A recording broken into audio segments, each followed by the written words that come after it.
guys, Constance here in the kitchen. So I've got my great big stainless steel bowl because I'm getting ready to shred up a whole bunch of pork. I have a Boston butt, this is actually a shoulder, that I have been cooking all night in the slow cooker, and I actually had to cut it into about 2/3 and 1/3, and I have another slow cooker going over there with the rest of it, the smaller portion, because I completely forgot that my big crock pot slow cooker died a few months ago. Totally forgot I didn't have a big one anymore. So I've had them cooking overnight, and now I'm getting ready to shred all of this pork because I'm making my famous Carolina style barbecue. This is something I've made for weddings, I've made it for fundraisers, I've done it for events, family reunions, you name it. It has just about had my famous Carolina pork. Matter of fact, it was so famous when we lived in Alaska, they put it on my goodbye award. My famous pork.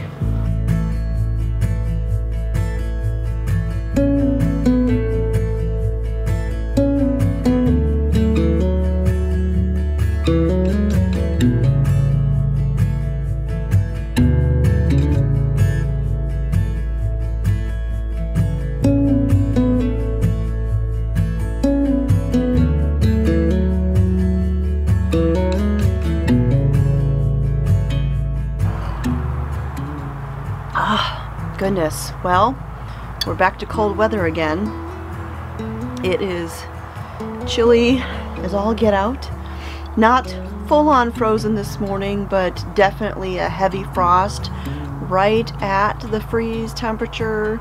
So like the water dishes had a sheen of ice across the top, but nothing was frozen solid or anything like that. So that makes chore time a little bit easier in the morning. Here comes Nubsy. Hi, baby. Goodness, so I thought I would just take a few minutes to talk about the garden. A little bit of a recap of how I felt this year went and looking forward into next year. So I saw a video the other day on Roots and Refuge, and Jess was talking about a do-over year. How she felt that, you know, there were a lot of things that were just failures that year and she would love to have a do-over. And that just kind of got me thinking, you know, for me, this year was my do-over year. So if you are new to my channel, last year I had a little bit of an incident with some dirty water, and I won't go into all the details, but I contracted an illness and was very sick for a long time, and unfortunately it was right at the peak of garden season, right after I had gotten everything planted, just when things were beginning to take off, and I was just debilitatingly ill. So last year's garden ended up being almost a complete wipeout. Just a total loss. There were a few things we were able to harvest here and there, but for the most part it was just not a good year. And this year, even though we had a really mild winter and we did have to deal with things like pests that we wouldn't normally see till midsummer showing up in May and things like that, going from a super wet spring, planting late, to just hot and dry, no rain for weeks and weeks, it was still a really good year. This garden, of course there's things that didn't go perfectly, like the corn and things like that. The corn I did not stay on top of because I was busy working on other parts of the garden, and the weeds grew up and choked it out, and so we didn't get anything. I had planned on doing a second attempt in midsummer, but got busy with some other things. It didn't get in time, and so we just said forget it, because there's always next year. But despite the challenges like that, this year's garden was definitely my most rewarding of all the gardens I've planted so far. I had beautiful flowers, zinnias, all different kinds, sunflowers, cosmos, and there was so much color and so much vibrancy in this garden that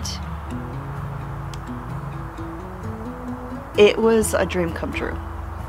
It really was. And this year was such a year of gratitude, because, you know, I grew up in town. I didn't grow up in the country, but my heart always wanted me to be. And even as a little girl, I always dreamed that someday I would live out in the country and I would have animals and I would have a little farm, and that would be the life I would get to live. And we still have plans, we've still got goals, but this year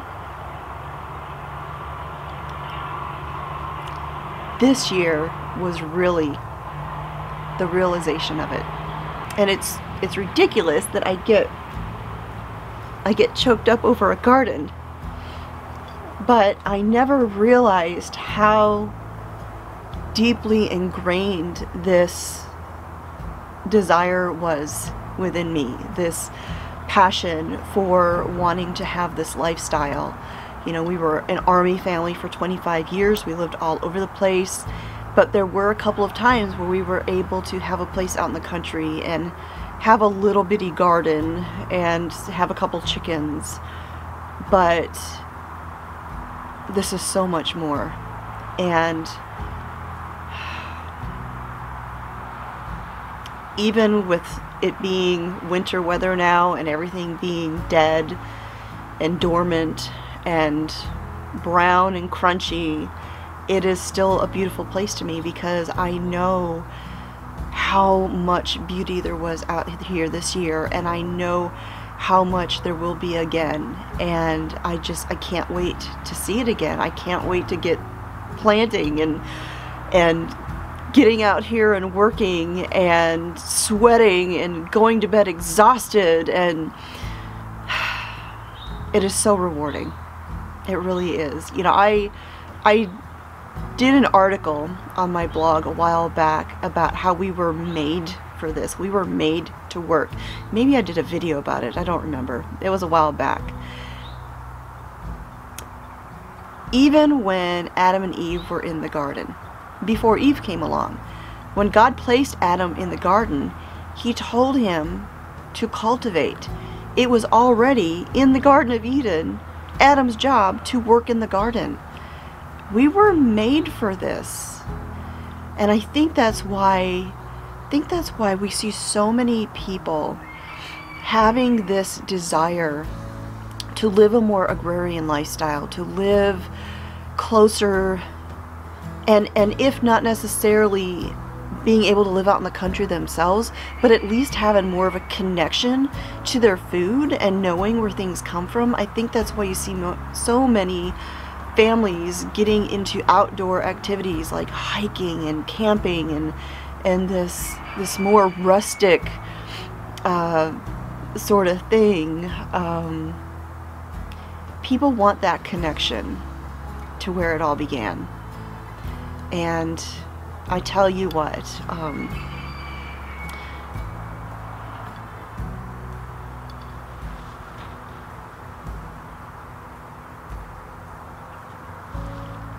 when you are walking in the garden, even if it's just a little garden with some weeds and some struggling plants, there is such a sense of walking with the Creator, because you know He's the reason we have these things. He's the reason we get to have these joys and these blessings and the flowers and even the work, because it is so, it's everything. It's just everything. I mean, there's not words for it. And you know, I had someone tell me a while back that they were watching one of my videos and they had noticed that I'm in my element. that they've never seen me so just at peace and relaxed, and in my element was a very good description, because this is where I feel like I've always been meant to be. So looking at plans for next year's garden, there's one major thing that I am still hoping to get done this year, and that is build a greenhouse. I had wanted to do it already, so I'm already behind schedule with that. I do still hope to get it done, but if it can't get done this year, because I do have some projects that I'm still trying to do, like my kitchen. I'm still trying to finish my kitchen. I am planning on doing that in the next few weeks, so that should be, yes, check that box. So I am still hoping to have the chance to get it built this year. If not, it'll just get moved to next year, and we'll do the cold frame setup again with the straw bales and everything.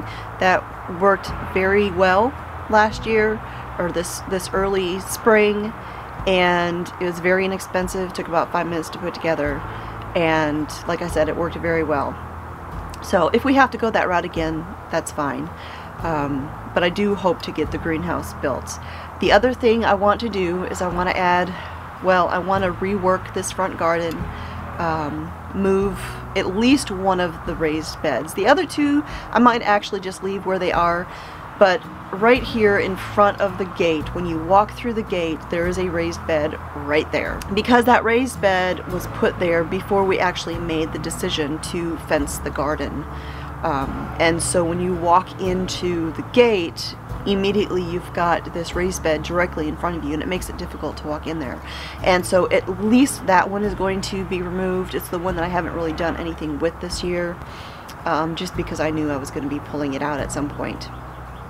So at the very least, that one is going to get relocated, and I do want to build a couple more of the taller raised beds with the metal siding and the rustic old tin roofing.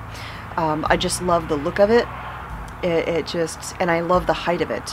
While it is a little bit of an investment to fill those taller raised beds, they really make the work so much easier. There's no getting down and crouching on your knees or anything like that. It's so easy to work with those raised beds. And so over time, I plan on putting a couple more in every year until I have the number that I want, both in this front garden and in the big garden.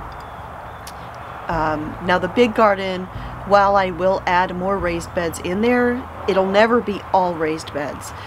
There's things like corn and squash, pumpkins, things that really do better in the ground, and so I'll always have some in-ground beds in addition to the raised beds. But if I had to choose just one, I would do just raised beds.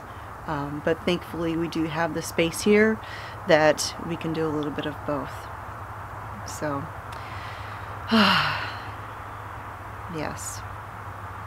So thanks for joining me out here on the chilly front porch and having a cup of coffee with me. My name is Constance, and this is A Good Life Farm, and we'll talk to y'all next time.